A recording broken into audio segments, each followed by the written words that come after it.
So another part of the introduction to heat pumps for homeowners is to look at the LG controller. It's called the RS3 controller, and it's mainly an information point and also used for the engineer to put settings into it upon commission. Those are all at another level, which we're not going to go into at the moment.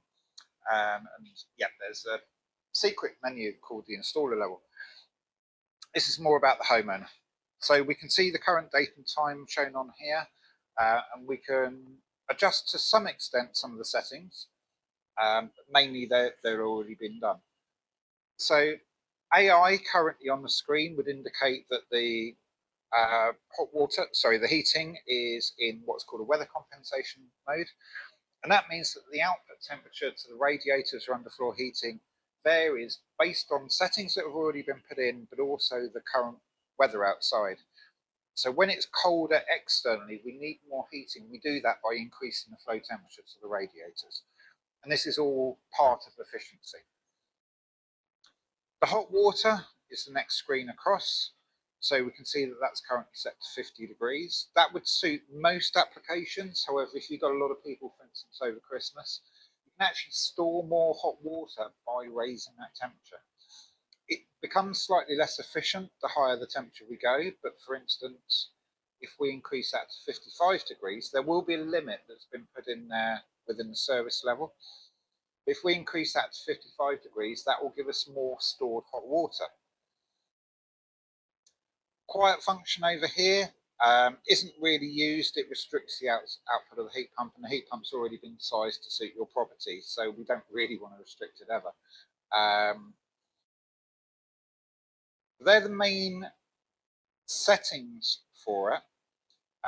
There is another setting here which is just called heat, and the difference with that is it's one fixed temperature, which again we're losing that advantage of efficiency, so we wouldn't really be doing that unless, for instance, we were doing an industrial process or something like that where the heat pump does need to maintain a current temperature.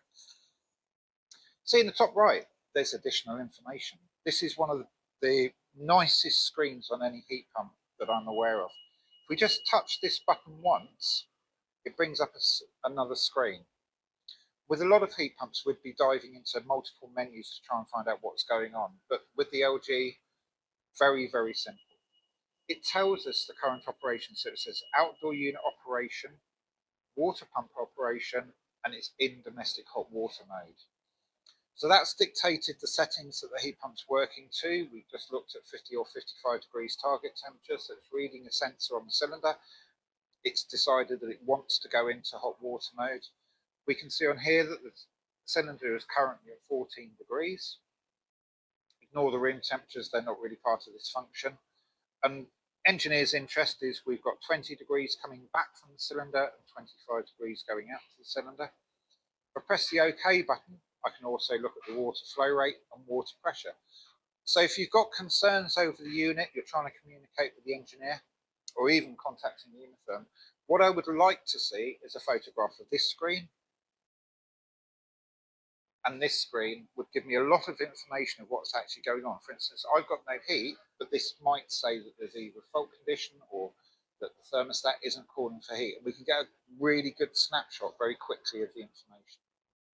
So again, just use the back button and we return to the home screen.